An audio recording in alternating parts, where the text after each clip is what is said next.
Image encyclopedia.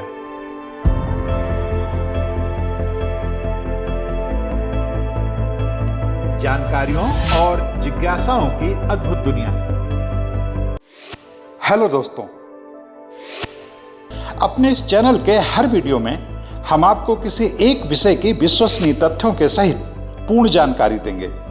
ऐसी जानकारी जिसकी तलाश में स्कूल कॉलेज के छात्रों से लेकर सभी तरह के प्रतियोगी छात्र रहते हैं। हमारी ये वीडियो उन लोगों के लिए भी बहुत उपयोगी साबित होंगे जो जनरल नॉलेज में रुचि रखते हैं और कौन बनेगा करोड़पति जैसे कार्यक्रमों में हिस्सा लेकर सफल होना चाहते हैं। तो दोस्तों, आइए आज का वीडियो शुरू करते हैं। लेकिन उससे पहले आपसे एक अनुरोध कि अगर अब तक आपने हमारे इस चैनल को सब्सक्राइब नहीं किया है तो कृपया कर लें और हाँ, बेल आइकन का बटन दबाना ना भूलें, जिससे हर नया वीडियो सबसे पहले आपको मिले। क्रिस्टोफर कोलंबस, जिसने दुनिया को दी एक नई दुनिया। क्रिस्टोफर कोलंबस को दुनिया का सबसे महान नाविक कहा जाता है। उसने अपने जीवन काल में लाखों नॉटिकल माइल्स की यात्रा की थी। कोलंबस को सबसे ज्यादा प्रसिद्धि अमेरिका की खोज के लिए मिली। हालांकि कोलंबस भारत की खोज करना चाहता था, लेकिन अमेरिका की खोज के बाद दुनिया बदल गई। क्रिस्टोफर कोलंबस का जन्म 1451 में इटली में हुआ था। उसके पिता साधारण बुनकर थे। कोलंबस अपने दो भाइयों में छोटा था।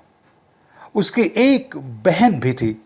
हालांकि बड़े होकर कोलंबस ने पिता का पेशा अपना लिया था, लेकिन बचपन से ही उसके मन में समुद्री यात्राओं को लेकर बहुत आकर्षण था। बचपन में उसने समुद्री यात्राओं के इतने दिलचस्प किस्से सुन रखे थे कि वह बड़ा होकर सिर्फ और सिर्फ समुद्री नाविक बनना चाहता था। लेकिन घर की स्थितियों के चलते उसे पिता के पारंपरिक पेशे को ही अपनाना पड़ा। आखिरकार एक दिन उसने पिता के साथ काम करना छोड़ दिया। वह किताबों की एक दुकान में क्लर्क बन गया। मन में हमेशा से समुद्री यात्राओं की ख्वाहिश तो थी। किताबों की दुनिया में आने का असर यह हुआ कि उसे किताबों के पढ़ने का शौक लग गया।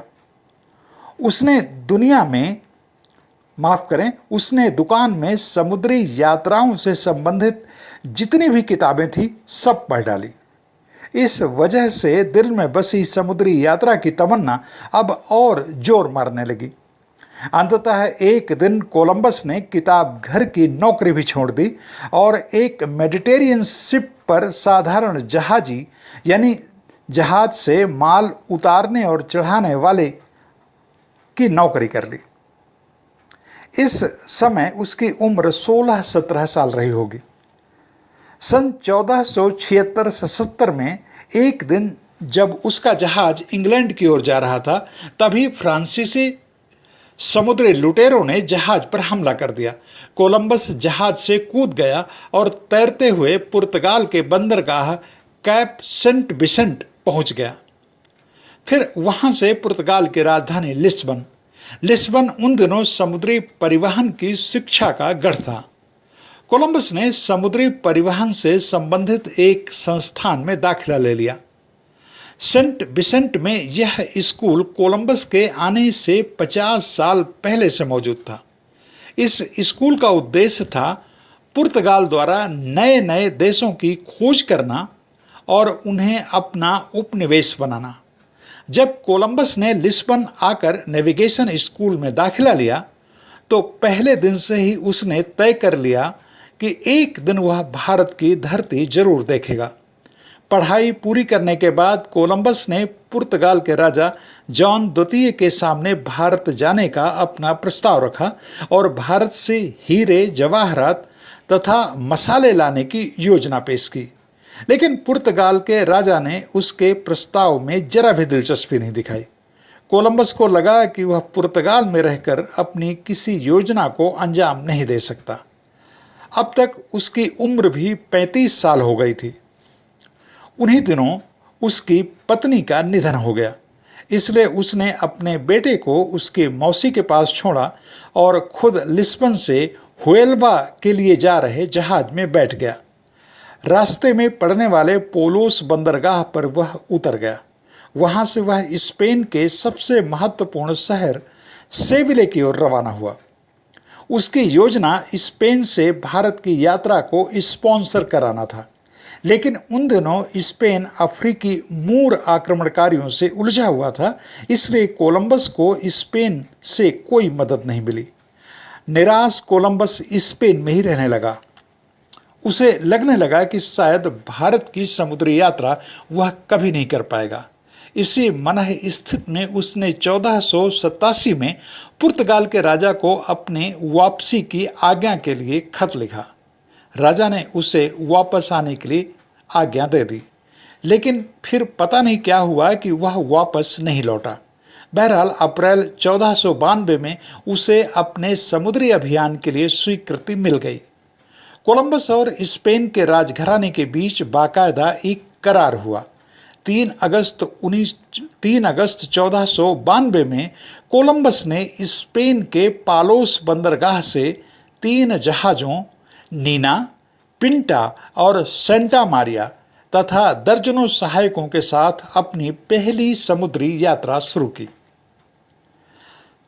जाहिर है भारत जाने के लिए, लेकिन भारत पहुंचने की जगह 1 महीने बाद 6 सितंबर 1492 को उसका जहाज अफ्रीका से सटे केनेर द्वीप पर पहुंच गया।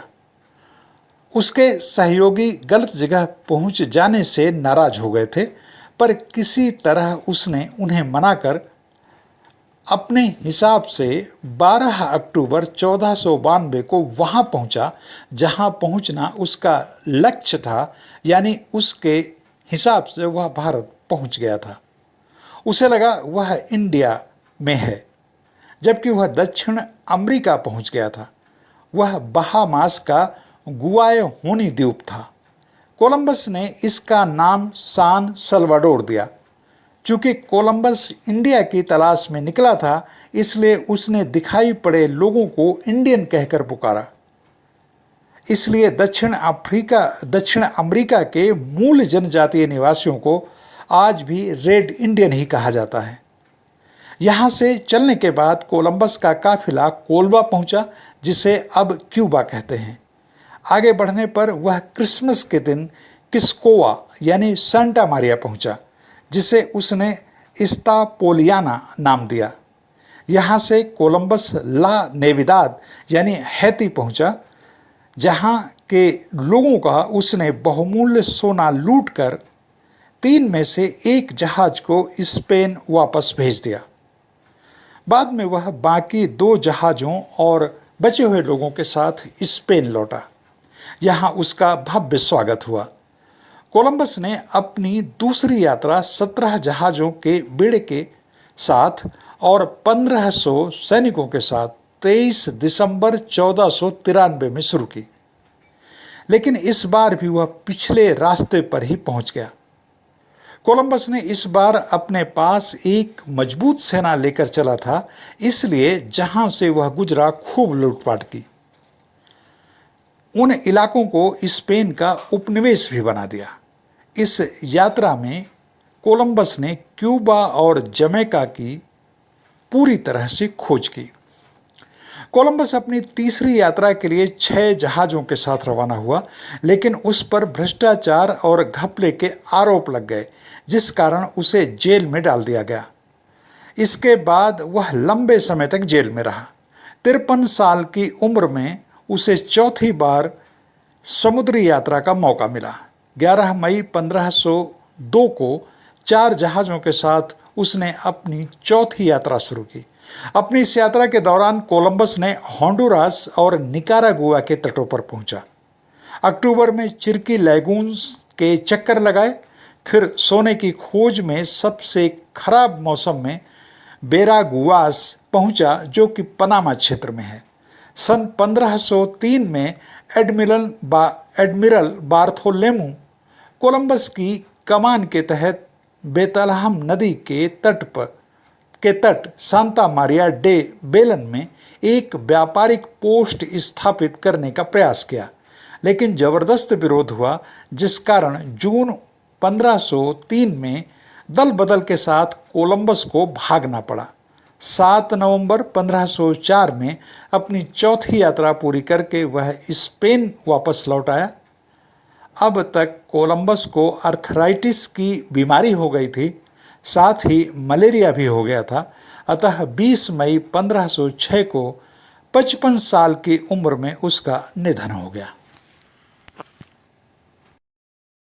दोस्तों, आपको यह वीडियो कैसा लगा हमें कमेंट करके जरूर बताएं और यह भी बताएं कि आपको किस तरह का वीडियो देखना पसंद है। हम आपकी पसंद के मुताबिक भी वीडियो बनाएंगे।